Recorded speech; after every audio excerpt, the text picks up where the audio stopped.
All right, folks, welcome to Real Progressives. My name is Steve Grumbine.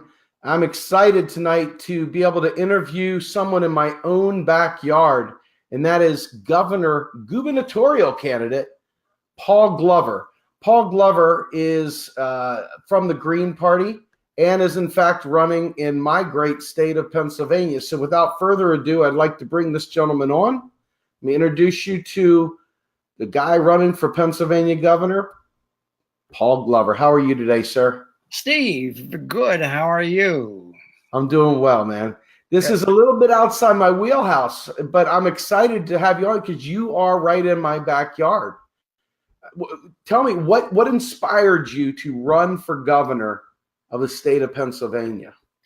A phone call began the process, and I thought it over, and I thought, well, since I had been the candidate for governor of this Green Party in 2014, I had put a lot of effort into crafting policy, creating flyers, introducing the purpose, the candidacy, the themes of the Green Party in Pennsylvania.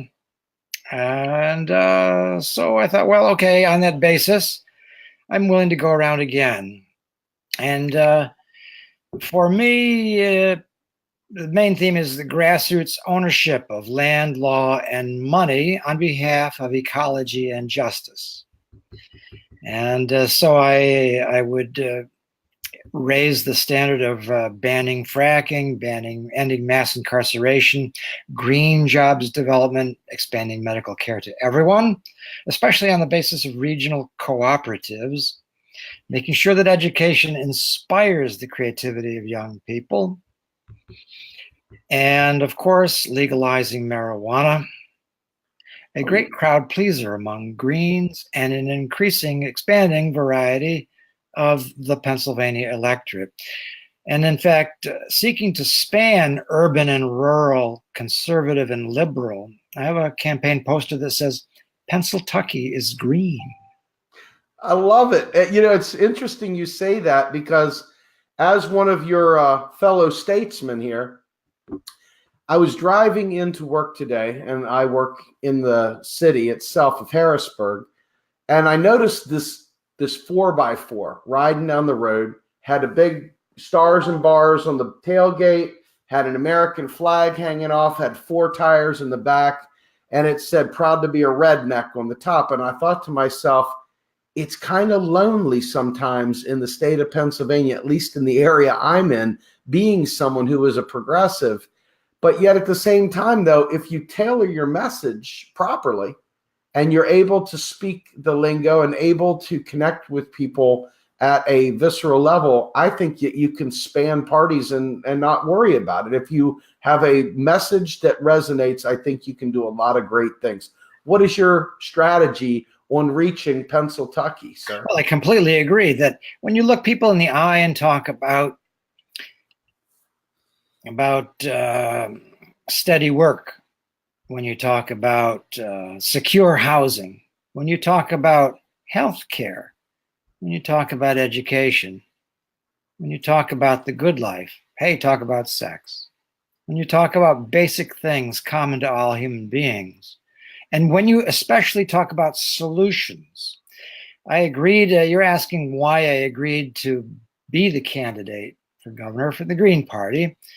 And it has been for me an emphasis on solutions. That is to say, during the Vietnam War and for a decade after that, I was very busy griping. It occurred to me back in the early 70s that the more powerful route to social change is to introduce solutions. And so I have, over the last decades, started some 18 organizations and campaigns that model ecology and justice. I've written 6 books on grassroots economic power and taught at Temple University and Philadelphia University to underscore, to emphasize, to promote, to broadcast, and to convince not only myself, but a lot of other people that the future looks really good if we move in a different direction. And that direction is wide open to us if we form new organizations that that model food, fuel, housing, healthcare, planning, education, transportation, finance, and even sanitation. So these are all things that I have meddled in without the proper specified degree. I have stepped right into these things, not knowing exactly how such things are done, but realizing through the filter of ecology and justice that they really need to be done a whole lot differently and better. And so I've drafted plans which bring average people, thousands of average people. That is to say, we're all average people, but brought many people into positions of power to implement such programs, to take power together. So let me ask you about that, because obviously Pennsylvania is a pretty rugged state. You got a lot of blue collar work out here. You've got inner city poverty in Philadelphia. You've got a very, very disparate kind of populace. It's not homogenous in any way, shape, or form. So the needs of the state of Pennsylvania are very, very different depending upon what area you are in. So, my understanding as I look at my own state, I have no idea how a single coherent message could penetrate all. It seems to me, based on what you're saying, which is something I very much enjoy hearing, is that you're solutions oriented.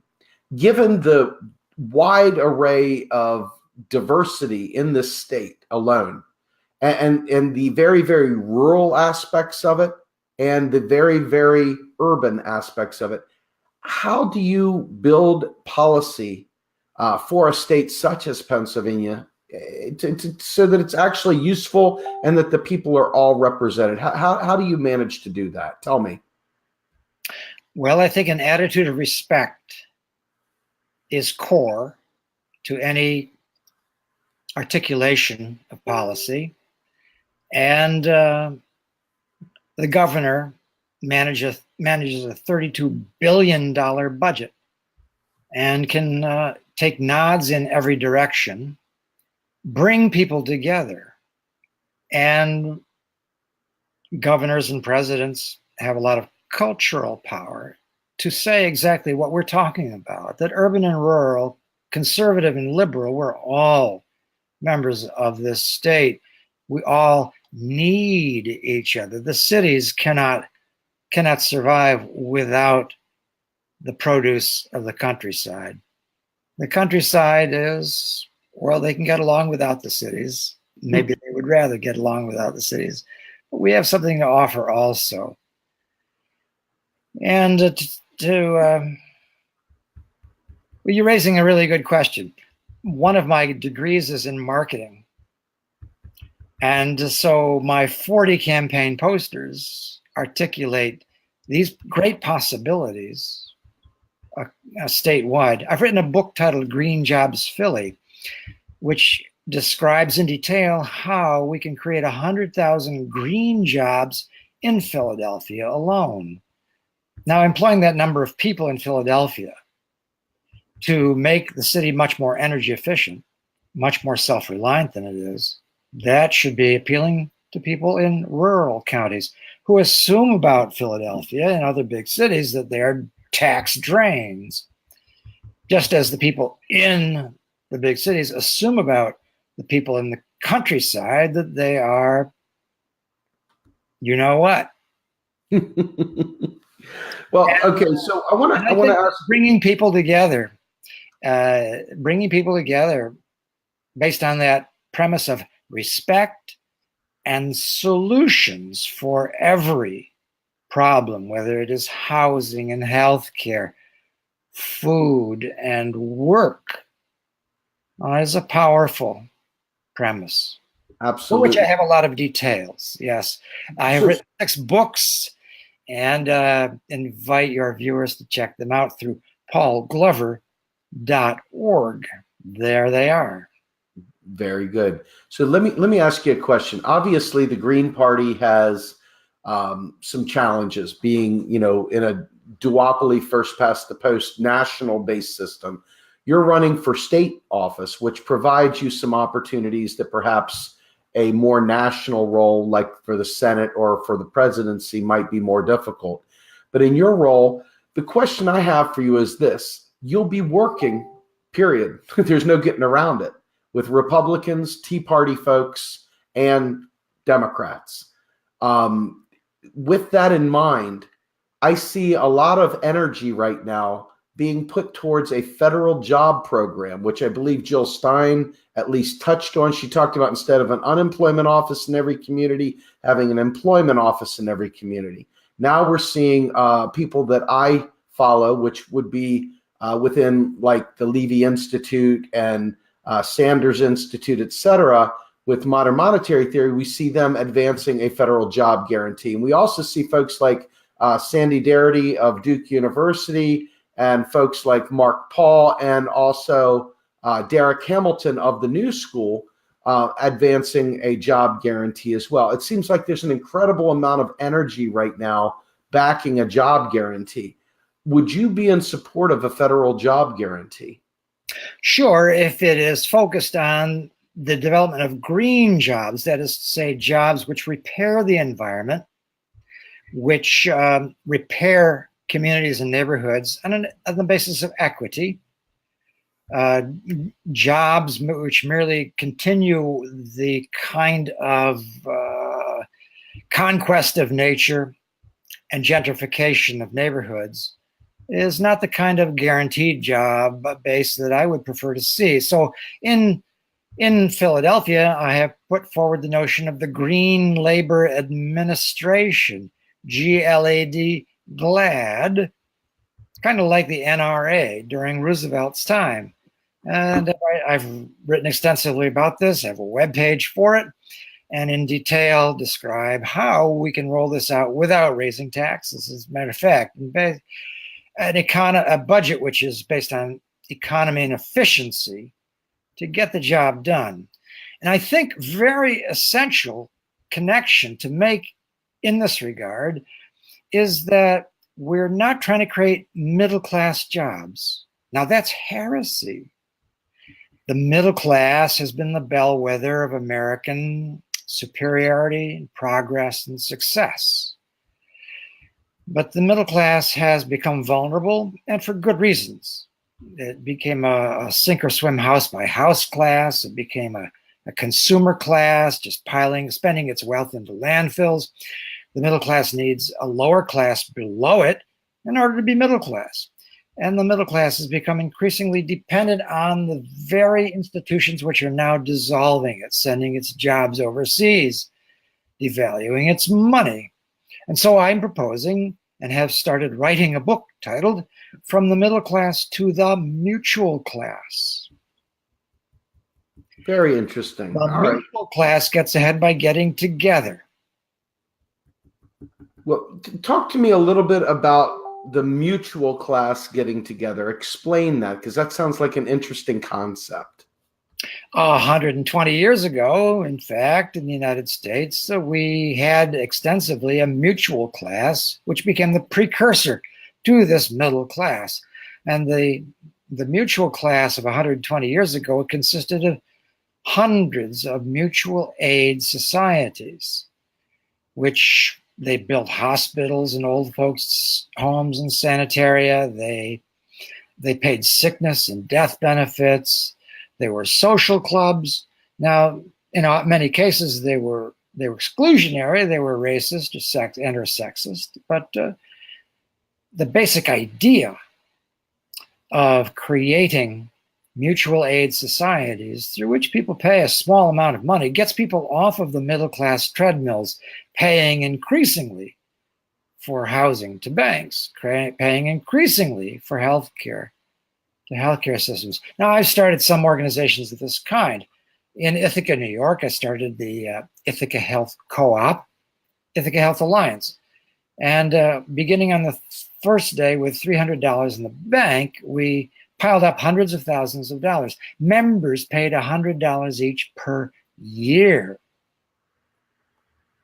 And after a while, we were covering our members for 12 categories of common emergency anywhere in the world The specified maximum amounts were $100 a year. Then we built a free clinic.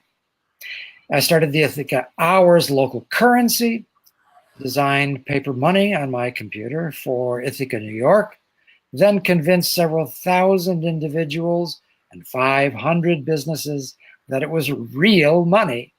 And we then traded millions of dollars of our own paper money. This is before the internet, before email. I think television was around. We did have radio. So it was rudimentary, and it worked very well. It's interesting you say that, because there's a lot of stuff going on, in local communities. They're looking at, in fact, there's quite a bit going on up in that Ithaca area, CUNY, et cetera, that is looking currently at implementing a local currency, like a campus currency, that would be accepted by local produce growers, et cetera, and a job guarantee, quite frankly, for students in the area, to ensure that local produce is purchased and the kids have this local currency. You can look at UMKC, they had the Buckaroo, and you can look over at actually quite a few universities right now that are instituting these sorts of things. I know Fidel Kaboub, who is the president of the Gonzaga Institute of Sustainable, this is a gentleman that is just so smart, and he has put out some of the greatest stuff as well. It looks like the time has come for us to be able to use local currencies to offset the pain and suffering that we've missed out on because Congress has forsaken its role as spending on the people. So you leave the states in a situation where they have to somehow or another find a way around it, since Congress isn't doing its job. And it sounds like a local currency could provide just that. Let me ask you, let me take you to another concept here. Obviously, Pennsylvania is very, very agrarian, and you've talked a lot about ecological justice, and a lot of your formation of your platform is based on environmental and ecological justice. Let me ask you this. What is your take on the agriculture in the state of Pennsylvania? Do we have quality agriculture? Is there something your plans could do to make it quality coming out of the state of Pennsylvania? And what is the impact, quite frankly, of fracking on the agriculture in the state of Pennsylvania? Well, fracking poisons the future. When one poisons the water, one poisons the indefinite future of society and civilization. As governor, I would not only ban fracking and ban the export of fracking fluids to other states, like New York State, which is happening now, but I would tilt the budget in the direction of regional and urban organic agriculture, especially smaller scale. Philadelphia, with which I am conversant, has some over 40 farmers markets. There's a very lively trade from the countryside to the city, and want to expand that. Among the organizations that I've started is the Philadelphia Orchard Project, which now has 61 orchards in the city of Philadelphia, fruit trees, nut trees, and berry bushes. So both urban and rural agriculture would be stimulated by the budget that I would put forward. And it would create, again, a lot of green jobs. There's a lot of talk about STEM jobs, but when you put that in lowercase, STEM jobs, we get closer to the earth. And our cities, again, would not exist without the produce of the countryside. And for me, for many decades, have been enthusiastic about and offered leadership in the weaving of nature back into cities. Our cities are full of beautiful children. They deserve cities as beautiful as they are. We plant orchards and kids come out who have never seen a worm before. To me, that's, as a guy raised in a rural area, that is not only astonishing, but it is terrible, because we're human beings. We are an animal upon the planet Earth. We need to reconnect with it. And cities demand the appetite of nature, demand the appetite of rural areas. and exploit rural areas. And so, of course, I want not only rural agriculture to replenish soil and to honor the water, but I want it to create the kind of work and jobs in the rural areas that honors the agriculture rural areas, the craft that is especially prominent in rural areas, which ends up at craft markets in Philadelphia. It's interesting you say that. My grandmother was Amish Dutch, and she was from the Harrisburg area. I'm a transplant. I came from Washington, D.C., ironically. But she had a shop, and she had kilns, and she made ceramics, and she sold the wrought iron Amish people, the horse and carriage and all those things, and the hex signs, and tons and tons and tons of Amish Dutch, Pennsylvania Dutch culture. What is how would you deal with the Pennsylvania Dutch of the state? Would you leave them as they are? What would be your approach to working with their communities if you were governor? Enthusiastic to allow them to continue as they have. I mean, every organization has its internal problems and their critics. But I do not want government to shut down, impinge, squeeze, restrict. Certainly their ownership of farmland is exemplary. Their foresight is exemplary. And in terms of jobs, their adoption of technology is also quite intelligent, insofar as they will only allow technology to be adopted which connects them, which employs them. Any technology which replaces or displaces their usefulness, each one to the other, is not permitted. That makes sense. We could all learn a lesson from that.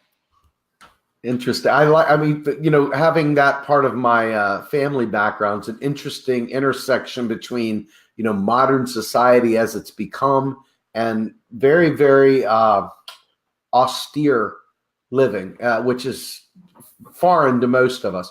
Let me ask you, as far as the urban development goes, in terms of the poor, and in terms of fresh produce, one of my greatest concerns is the prison, the school to prison pipeline.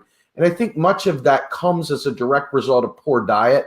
I think that we have made really, really bad food accessible to young children, who then in turn are unable to pay attention in class, who then in turn are the haughty scowl at them and say, look at them, there they go. It seems to me like there are some real opportunities here for both some urban farming and some opportunity to provide food to those children. And since you have such a nice understanding of Pennsylvania's Philadelphia culture in particular, what would be your take on urban farming, and how would you legislate that? Or would it just be more of a program that you would do by attraction? Talk to us a little bit about how your approach would be to bring that into a place like Pennsylvania or like Philadelphia. Well, certainly the diet of students has some significant impact on performance. Overwhelmingly, I think that the budget has squeezed public schools terribly. That we closed in this city. Was it 4 or 5 years ago? 24 public schools were closed, and a supermax prison was opened. So the budgetary priorities are criminal and need to be reversed. And certainly the opportunity to grow food in cities is immense, especially in this city with 40,000 vacant lots. I arrived in Philadelphia 13 years ago, rode my bicycle high and low, east and west, and I drooled at the possibilities amid all of this destitution, devastation, dereliction, and hunger, that these vacant lots could be not only filled with orchards, but with greenhouses to grow food all year long. To assert that agriculture should be a permanent part of the structure, economy, and culture of the city. A new idea of a city which is alien, of course, to people for whom the city is a place to come and get rich, and measure that richness in terms of dollars so grotesquely that they become ultimately kings of the trash heap. Yes. So I want to bring up another part of farming that you raised in your intro, which I happen to be an incredibly large supporter of, and that is legalization of marijuana. I think that it's singularly, at a social level anyway, singularly the top issue right now that we face, because so many people are in prison as a result of marijuana. So many people are not able to sleep and they have insomnia. And I know that the state has indeed passed a medical marijuana law under Governor Wolf. However, I believe that that is not adequate. I believe that it should be allowed for anyone to do. And right now they've got it set up in such a way where, quite frankly, the rich get richer once again off of the backs of people smoking marijuana or using it for medicinal purposes. Talk to me about what legislation might look like under a Paul Glover administration that would entail legalization of marijuana.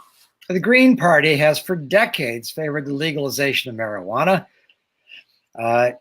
It's called weed for a good reason. It's a weed, and it just grows wild. And of course, it's been cultivated to be more potent, but it has such variety of benefits that, of course, they shut it down because it can replace the pulp paper industry, the pharmaceutical industry. People will be satisfied, so satisfied that they will not need to go shopping except for munchies. DuPont would hate us, right? They will be less effectively trapped in the consumer treadmill. And if it's grown free, I mean, if it's legalized, of course, there are a lot of people who want it to be so strictly channeled that, again, an insider group gets rich off of it.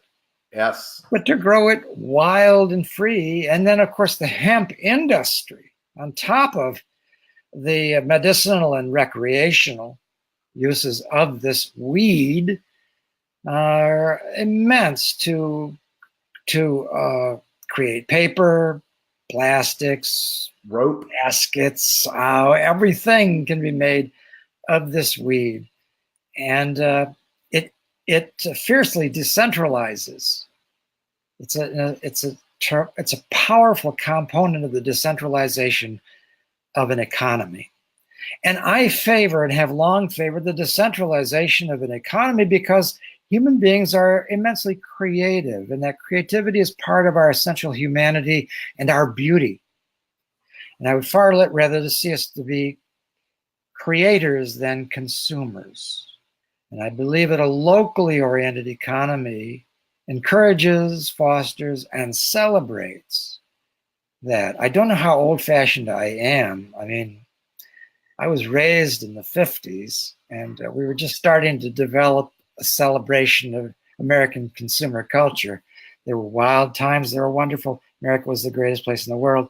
And we had achieved what humans all over the world throughout history had wanted, which was abundance and spending power and comfort and convenience and security. A lot of people in this country never left the Great Depression. A lot of people in Philadelphia, a lot of people in Pittsburgh, a lot of people all across the state, urban and rural, never left the Great Depression. But as advertised in the 50s, this country was just rocking. The minimum wage in 1970 was $1.92, and you could buy 6 gallons of gasoline, you could buy 15 loaves of bread, you can buy 20 ice cream cones. So times have changed, and the need for a decentralization of the economy, again, to fund, subsidize, encourage, foster, celebrate the creativity of average people for the produce of the land, for the produce of the hand, and the applause that we give each other for that creativity. I think that's really essential to ourselves in an economy as human beings. As a father in this great state, I oftentimes worry because the budget right now currently is roughly $800 million in deficit right now for a state. A state being a non-sovereign entity, a non-currency issuing entity. The state is woefully behind, and their only choices are to go deeper into debt borrowing or cut services, which is typically what this state does with so many red representatives in there. One of the concerns I have as a father, though, is that the schools, et cetera, really are suffering. I've witnessed personally, firsthand, schools having to do severe cuts to try to keep afloat, which is like, of all the places in the world you're going to make cuts to our children. And so I hearken back to, something that, I guess my thoughts are this. You're going up against a guy in Tom Wolfe, who, definitely better than the alternative, but you tell me, how do you stack up against Tom Wolfe on funding schools, and how would you talk to Tom Wolfe were you guys to be debating about the aspects of child education and early education, and more importantly, children who have disabilities in this state? This state has many, many people that have autism. It has a huge number of people that are differently abled. And I don't believe the school system has even attempted to catch up to them. We don't have enough funding for early intervention. We don't have enough funding for schools that cater to kids that have sensory issues. Talk to me about your strategy as opposed to perhaps Governor Wolf's, and how you would approach that. The subject's very near and dear to my heart, so you know. Your question casts a very wide net. Yes, it does. There's a whole lot to say about education in the state of Pennsylvania. And both Governor Wolf and I have a lot to learn. There is tremendous insight to be gained by listening to a whole lot of people. But I think that key, certainly as a budget priority, the education of children is especially important. But what are we teaching the children is also a question. What is the curriculum? Are we just teaching children to be cogs in the corporate machine, to continue the devastation of the environment, and to climb on top of one another's backs to see who runs the show, to who are the competent managers of a sinking ship? So that's an essential question. What is the nature of education? What are we encouraging children to learn? How are they learning? Are they learning in row on row in desks? Are they learning in direct connection with the community?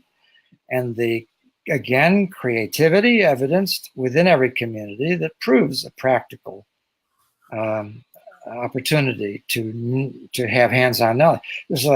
There's a disparagement, of course, of the trades that needs to be respected.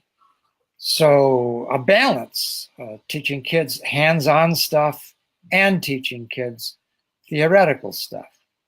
Independent thinking, creative thinking, I think are very important, more so than rote learning.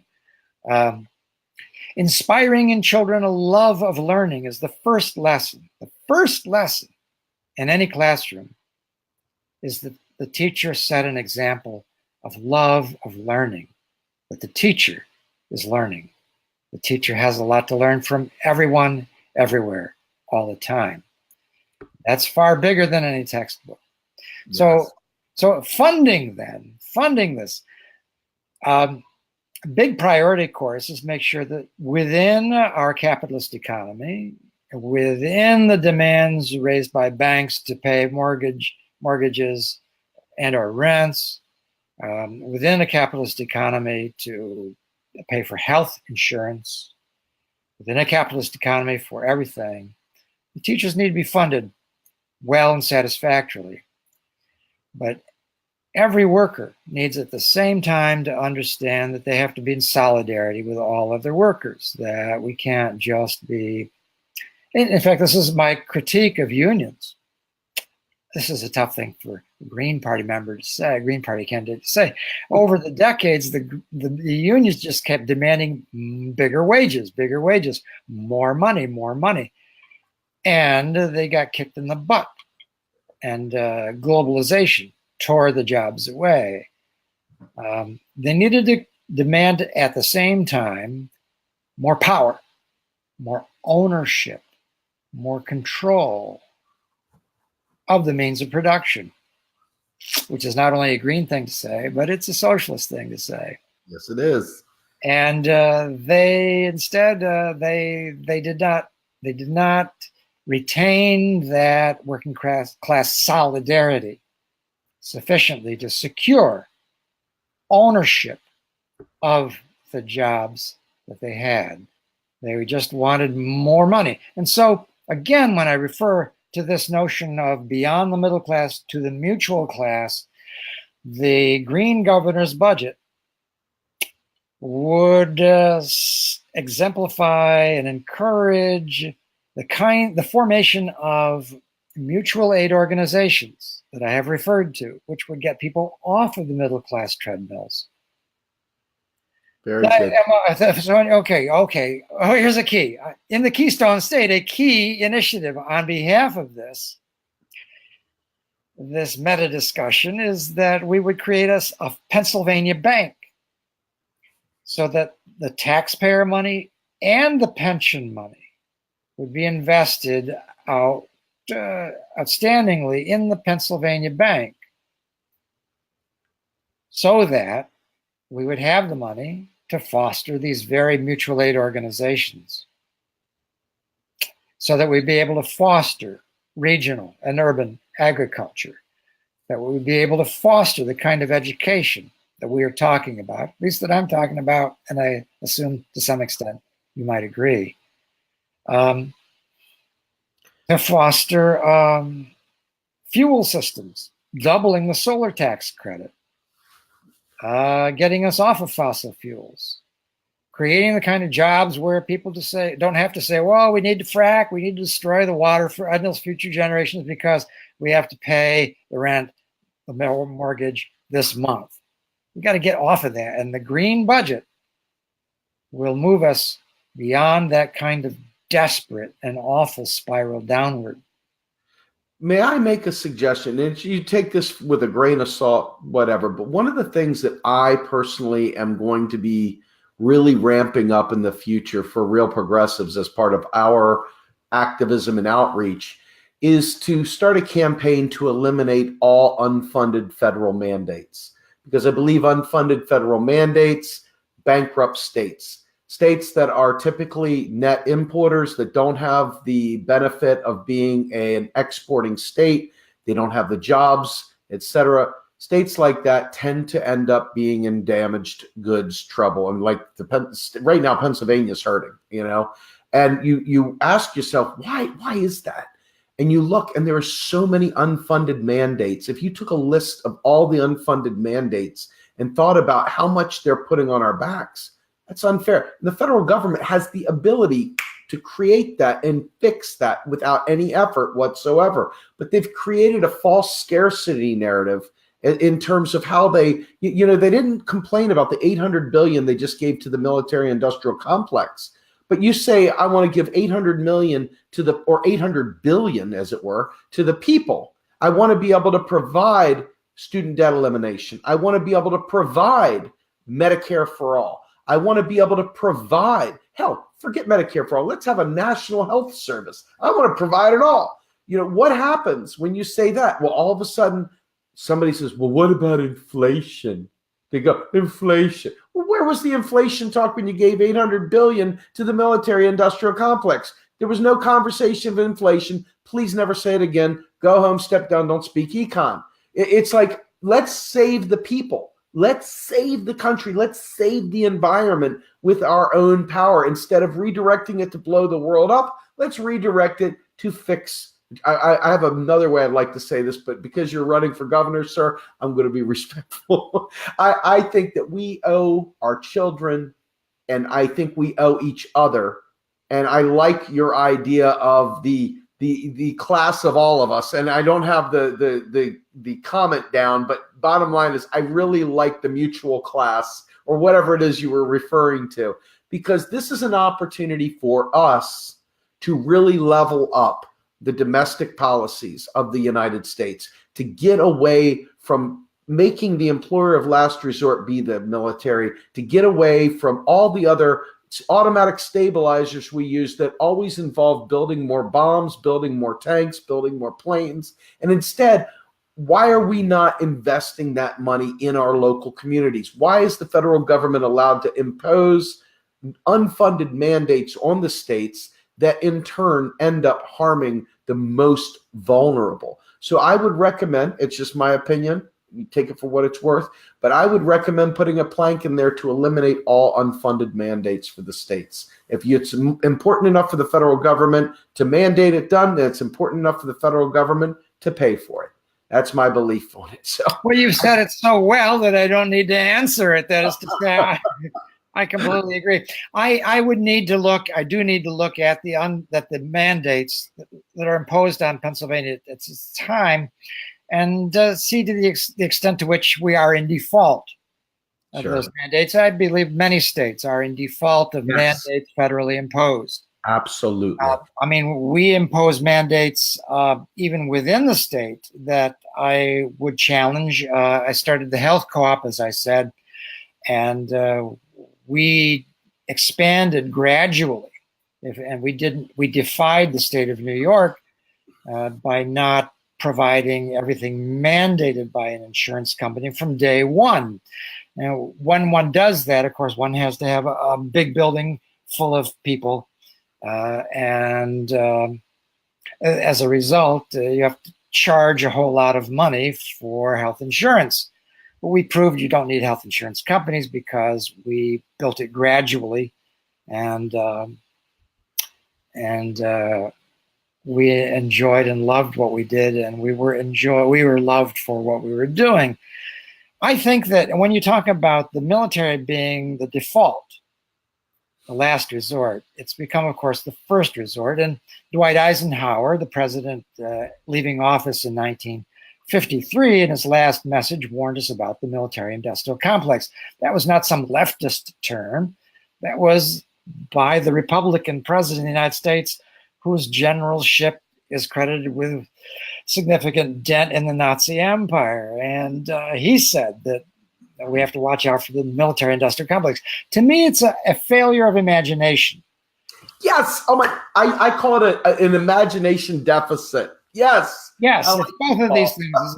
We have an imagination deficit. When we're talking of it economically, it's an imagination deficit, and otherwise, it's a failure of imagination. That I wrote a book in 1982 titled "Los Angeles: A History of the Future." I lived out there as long as I could stand it. I started the organization Citizen Planners in 1978, which has become a national notion now. The idea that average people step in and participate in budgeting and planning. The book I wrote, Los Angeles: A History of the Future, introduced the post-military economy. And it introduced step by step how, over many decades, that car crazy, consumer nuts metropolis could be rebuilt entirely toward balance with nature. And applying that theme nationwide, we can fully employ the next 10 generations. First, repairing the damage that we have done as a consumer economy. Secondly, creating cities, suburbs, and farms, again, as beautiful as the children who live in them.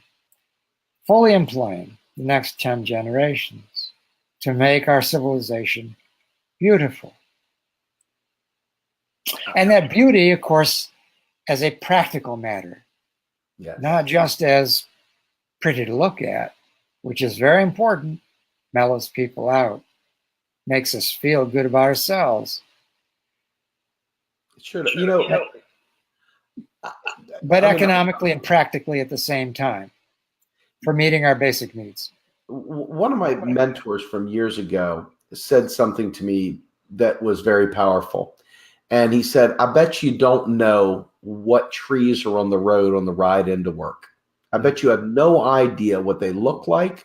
I bet you have no idea of half of, even 3/4 of what surrounds you in your local area.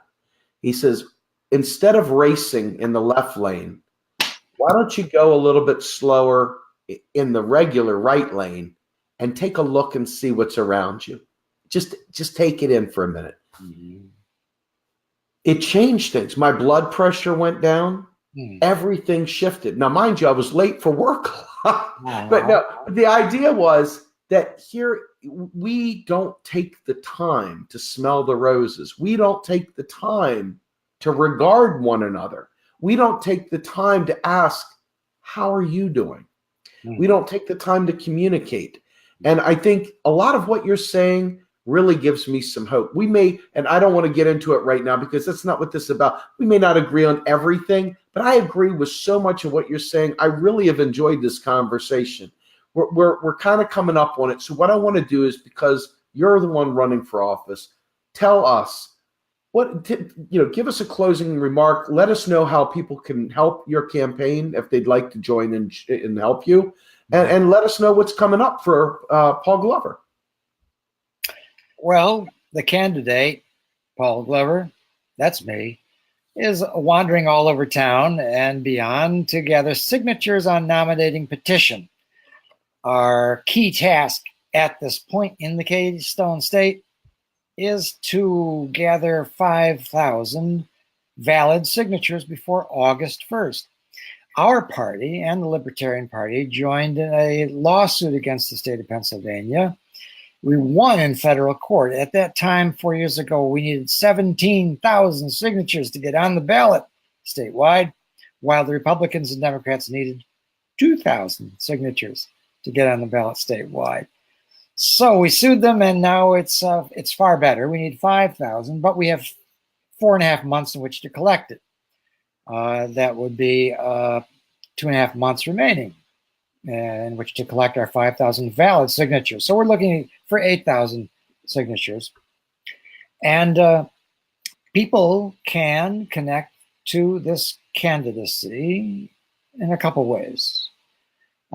To get copies of the nominating petition mailed to your home, you go to greenwavepa.org.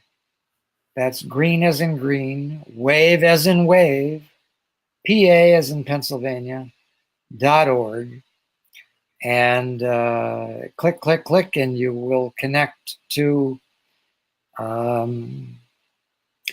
you will be directed to where people will direct these petitions to you. And secondly, people can go to my personal candidacy page, Paul Glover. That's Paul as in Paul, not St. Paul by any means. Glover as in Danny Glover, paulglover.org. And from there you'll see a link to my page for the gubernatorial candidacy and my books. You're welcome to buy my books. Got 6 books on grassroots power. Otherwise, on Facebook, I'm at Glover, the number 4, Governor. Glover, the number 4, Governor. I got to tell you, Paul, this was a pleasure. I really enjoyed talking with you, sir. This was a dynamite moment for me. I can tell you, looking at the comments, if you get a chance after this, take a look through them. People really enjoyed what you had to say. I really appreciate your time, and I really appreciate you coming and supporting us. And we hope we can help you in some way, shape, or form down the road as well. Thank you. So without further ado, I bid you adieu, sir. Good luck in your campaign, and we will talk to you later. Folks, my guest, Paul Glover, governor candidate for the state of Pennsylvania. Sure. Have a good night, everyone.